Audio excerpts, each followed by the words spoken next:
Every 2 hours I have to eat something. Gotta keep the metabolism going. I'm trying to lose some weight.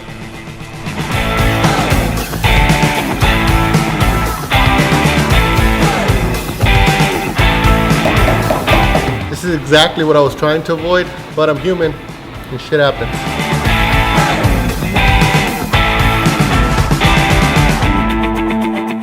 Adrian, what's your title here? I'm a trimmer. I trim stuff.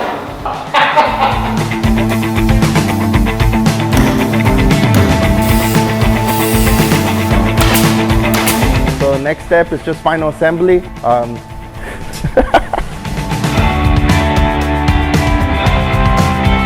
See? Sweat.